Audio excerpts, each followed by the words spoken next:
So what's up? Magandang gabi sa inyong lahat mga kamamay. So once again, dito ulit ako mga may love advice upang bigyan kayo ng ilang mga dagdag kaalaman and love advices na maaari nyo pong kapulutan ng aral at pwede nyo pong i-apply sa inyong mga buhay pag-ibig. So ngayong gabi mga kamamay, ang magiging topic natin ngayon is mga bagay na kailangan mong gawin upang tuluyang mabaliw sa'yo ang isang lalaki.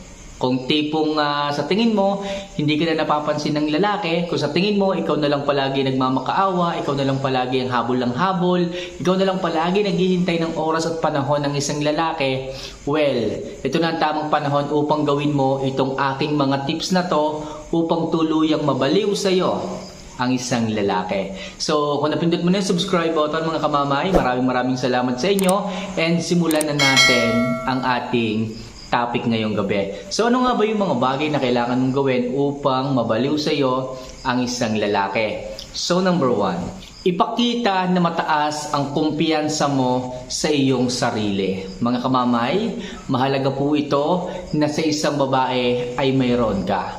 Kailangan sa sarili mo, kailangan mataas ang self-confident mo. Bakit? Kasi ayaw po ng isang lalaki sa isang babae na medyo mahina ang loob. Yung tipong lalambot-lambot, na tipong nagrereklamo, sabihin nila, hindi nila kaya ang isang bagay.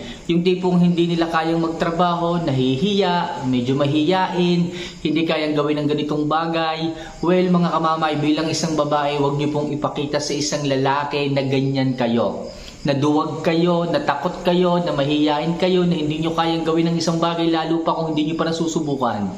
Kailangan magkaroon kayo sa inyong sarili na tinatawag na self-confident para hangaan kayo ng isang lalaki. Yung tipong kaya mong lahat ng bagay gawin. Yung walang imposible para sa iyo na gawin.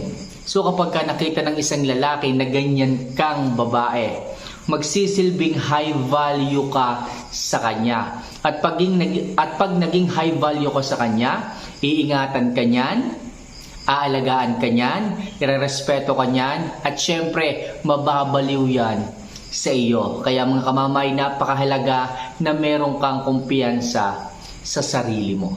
Okay?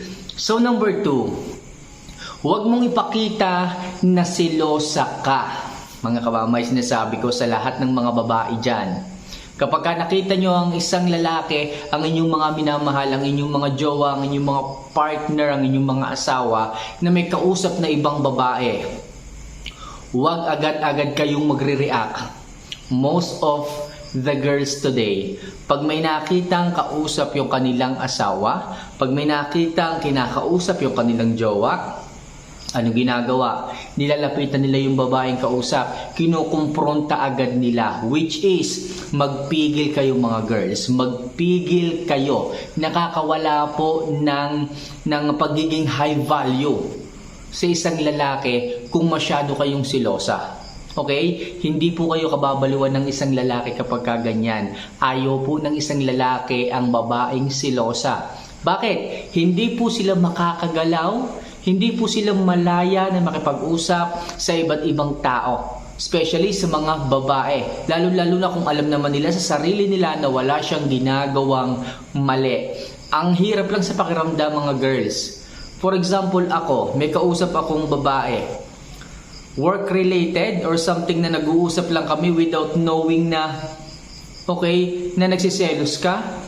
So mahirap yon. Mapapahiya ang isang lalaki sa kanyang kausap na babae kung kukumprontahin mo. Tapos tataasan mo ng boses or pagsasabihan mo ng masasakit na salita. Huwag ganun mga kamamay. Ang gawin nyo mga girls, pigilan nyo sarili ninyo. Huwag kayong magselos. Kung nagsiselos man kayo, huwag nyong ipahalata. Sabihin nyo lang palagi sa inyong sarili, sa lalaki, sa inyong jowa, sa inyong partner na mas maganda kayo kaysa sa kanya. Diba? So, isipin nyo na lamang na hindi kayo ipagpapalit ng lalaki doon sa kanyang kausap kasi high value ka. Kasi, okay, nag-i-improve ka araw-araw. Kasi, may trabaho ka. Kasi, may sarili kang pera.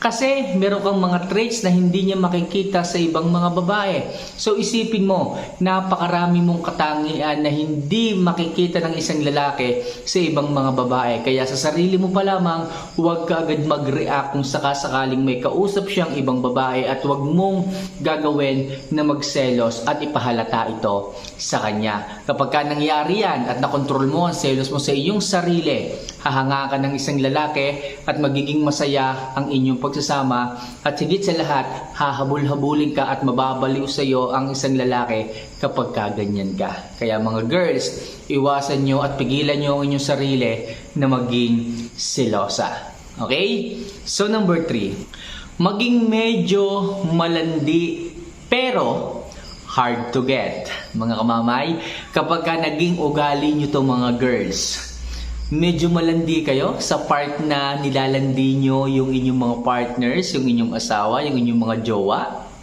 or something na may nanliligaw sa inyo pero hard to get ka, sigurado ko na ang isang lalaki ay mababaliw sa iyo. Iikot ang kanyang isipan sa pag-iisip sa iyo kapag kaganyan. Especially yung mga nanliligaw pa lang dyan. Especially yung mga kumikilala pa lang sa isang babae. Mga girls, nuturuan ko kayo ng tips and techniques.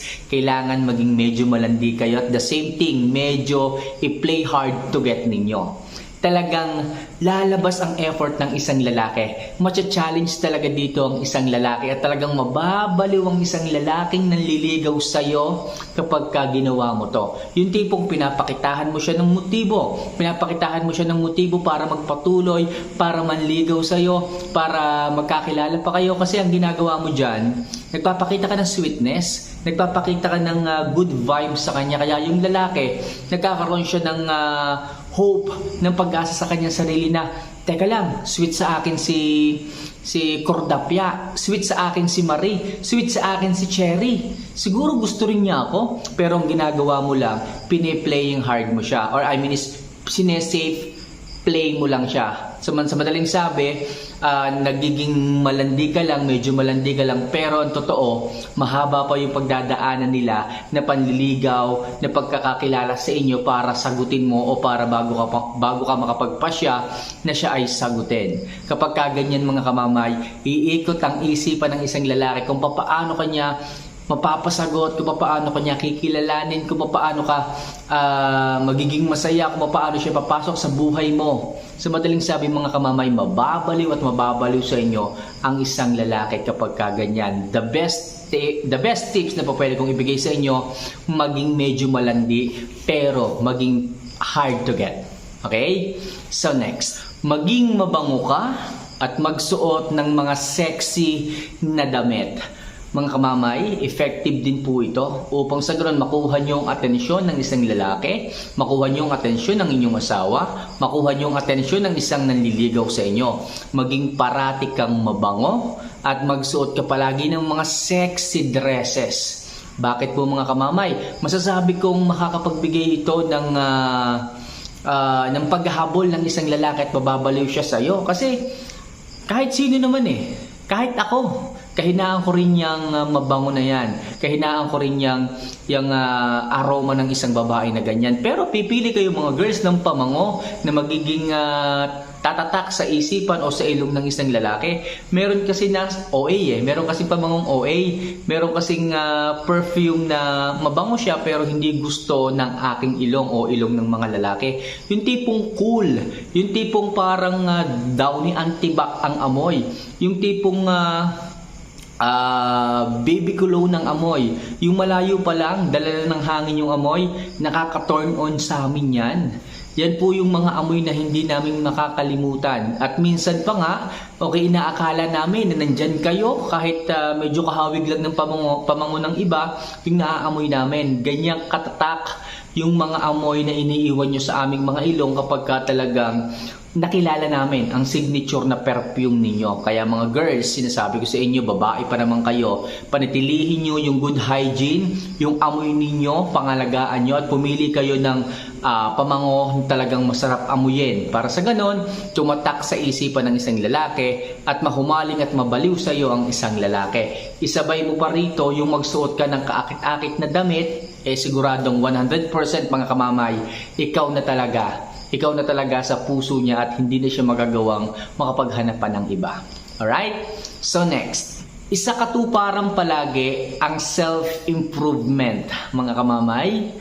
Kadalasan nawawala na po ito sa ating mga kababaihan nowadays. Bakit? Kapag ka nagkakaasawa sila, kapag ka nagkakajowa sila, hindi na nila ini-improve ang kanilang sarili. Ang dahilan nila sa akin, sinagot ko na naman siya. Kami na. May anak na naman kami. Asawa ko na siya.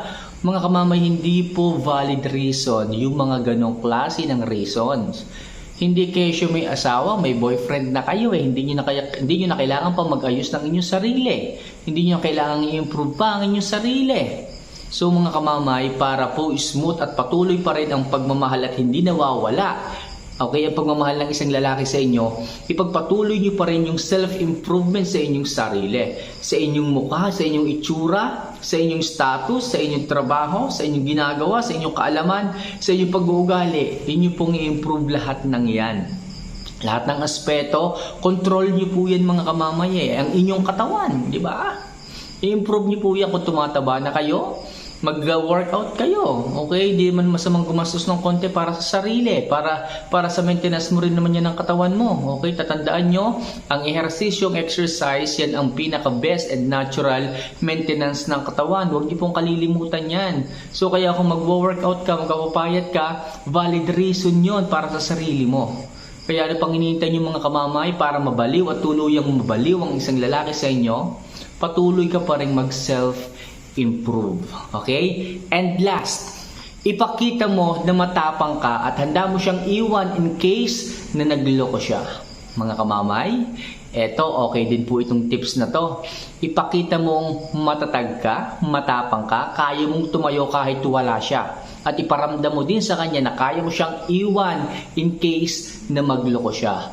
Mga kamamay, kapag ganyan ang na-feel at pinararamdam at pinararanso sa isang lalaki, sigurado ako, maghahabol at mababaliw sa inyo yan. Bakit? Kasi, hindi ka naghahabol sa kanya. Kasi, meron kang ipinagmamalaki sa kanya na kaya mo namang tumindig mag-isa, kaya mong maghanap ng isang lalaking po pwede mong ipalit na masihigit pa sa kanya kapag ka nagloko siya. Diba? So alam mo sa sarili mo na high standard ka, alam mo sa sarili mo na high value woman ka. So bakit ka matatakot? Okay, bakit ka matatakot na baka mawala siya sa buhay mo? Okay, bakit ka maghahabol? Meron naman diyang mga lalaki na handa kang saluhin in case na iniwan ka at nagloko siya. Kaya kung ko sa inyo, iparamdam nyo palagi yan. Kung alam niyo sa sarili niyo na high value kayo, matatakot yan at talagang mababaliw yan na mawala kayo sa buhay niya.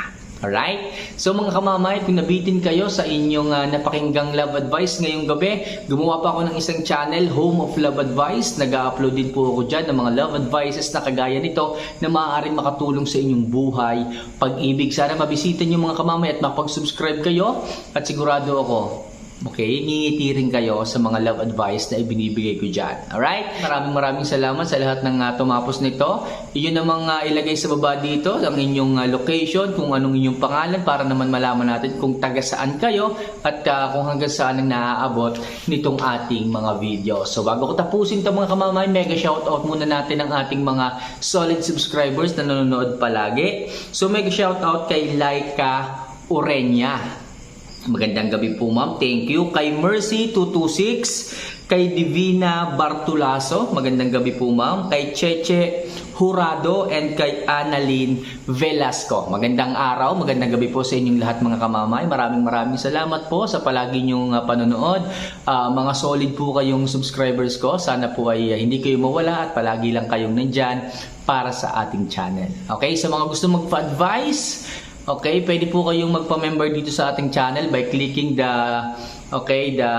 join button sa baba ng kamay ko. So sana po ay makapag-join kayo at magiging member kayo dito. Pag naging member kayo mga kamamay dito, kayo po ay aking sasagutin at lahat po ng inyong mga katanungan ay priority ko pong sagutin. So ano pang hinihintay nyo? Be a member of this channel by clicking the join button down there. Okay, hanggang sa muli mga kamamay. See you for our next vlog. Maraming salamat. This is Mamay Love Advice. See you for our next vlog. Paalam.